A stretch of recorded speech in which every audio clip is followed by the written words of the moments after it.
So my name is Asil Attar, and I'm the CEO and founder of Lead Associates, and established 2014. I have two businesses, and I've been in the region for 8 years now, actually coming close to 9. My background in 20 years has been in luxury retailing and brand building, and I've worked for many different brands globally. Before I came out to Dubai, I was based in Barcelona, my dream city, and then London and New York. And my background has pretty much been on the creative and brand building, retailing, and commercial. So the A to Z of brand and retail. So I decided after 20 years of working for corporates to really set up my own two businesses, to work with the new emerging designers and help them with their infrastructure, and I scout talent and invest in them. The one thing I think was lacking, which is why I saw it was a great opportunity, was this investment in homegrown talent, or really nurturing that creativity and inspiring innovation. I think we come from a heritage. I'm from the Middle East. My designers are from the Middle East, and our heritage is rich, our culture is rich. We have a great history to look at, and for me it was about going back to our roots in many ways and inspiring this new generation so that we're always staying ahead. You know, this region is about innovation. And for me, when I work with the talents, I look forward to exporting our talent as opposed to just importing brands. And so it's a huge change. Every day it changes. Every day you see something new. And I think that's why it's absolutely important now to give the platform for the new generation, right? More so than ever because of the dynamic nature of the region. My name is Aiisha Ramadan. I graduated from the American University in Dubai studying fashion design and marketing. I won a couple of awards which gave me a boost that maybe I'm good at it. And then stopped the journey or the dream for a while because we lacked big ateliers or houses that we could train at or intern at. And I was so young to think about traveling outside the UAE and staying alone. I was just 19 and a half when I graduated from university.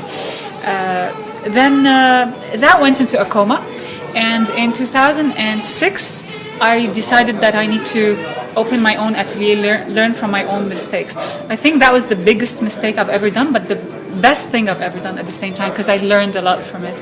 Then on and off until now, we sell, we don't sell, we sell, we don't sell. We dress celebrities, we do shows here and there, Paris, Kazakhstan, Dubai, until my angel here came.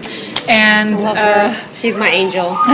Because now I know how to start and how to do it properly, because in university they don't teach you, they just maybe feed your talent a little bit, teach you some skills. More theory-based, right? Yeah, usually in university it's never practiced. Hi, my name is Rabia Zargapur. I'm from the brand Rabia Z. I'm the founder and creative director. My background actually is in fashion and business. I'm a business major with, you could say, a minor in fashion. I studied fashion in FIT New York. I worked for Valentino for a little time. I worked at a lot of the high-end luxury stores in Soho, New York.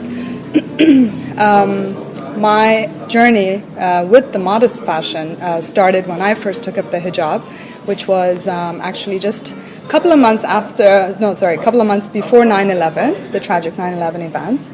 And it was obviously a very difficult time for everyone, especially the Muslims living there. And what I decided to do was just get creative and use my background, and just started to sort of play around with creating turbans and creating very easy to wear everyday sort of, your basic necessities, which we couldn't find at the time, which was tops that actually covered your hips or sleeves that were long enough. And I'm talking 2000, 2001, impossible to find. So I just kind of started it in a really small scale, and then I realized that the community started reaching out to me saying, can you help us? Can you also make stuff for us? Because what was happening during the hate crime was, while all that negativity was happening, in my case, I had a lot of people that would just conversate that, what is this you're wearing? This is so interesting. And because I used to be able to really match everything very well, and I knew how to style it. So it sort of became more of a dialogue and conversation rather than a threat.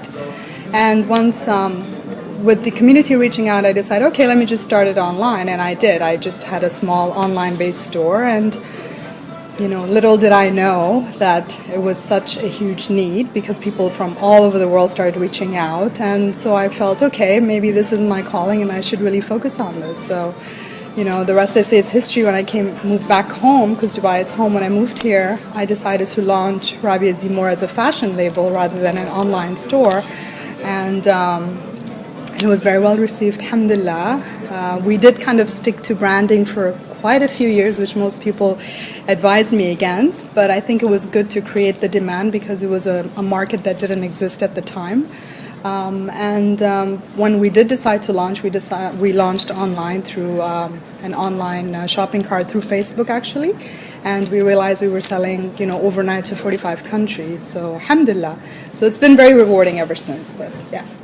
When I scout the talent, what we look for is not what I'm physically seeing from a collection. What I look for is the inner soul of the designer, and if they actually have the creative ability and tenacity to want to learn and to become a brand. So often I'll ask each of the designers I meet, are you a designer or do you want to be a brand? Because they're two very separate things.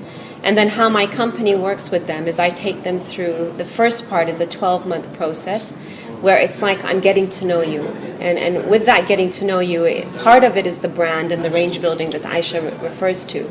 But from our business side, I'm looking at, is there a synergy? Can we create a sustainable brand? Because often the stigma with up-and-coming creative talents is they're a high risk, right? Buyers don't want to invest in them. Investors don't want to invest in them because they lack consistency.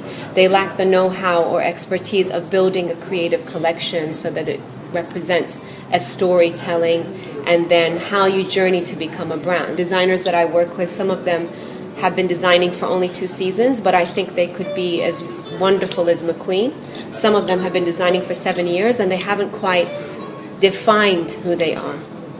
So the 12 months I work through workshops and processes to define the individual, define their brand, their vision, their strategy. And after that, it's then an investment into, and our business supports them from the A to Z.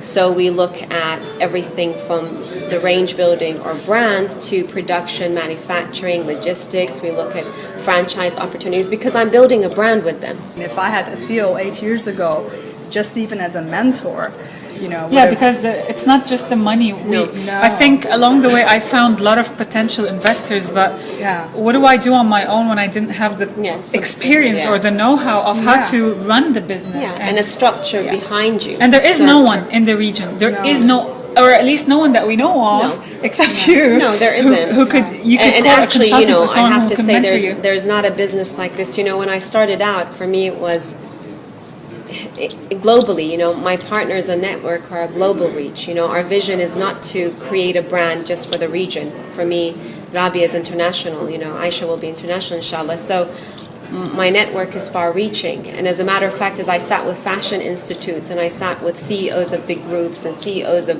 big department stores and spoke to them about, because it's intense, this journey is incredibly emotional. When you're talking brand, you're talking emotions, feeling. There's a lot. So it's far beyond just the financial element, just from the mentoring, coaching, and that relationship building, right?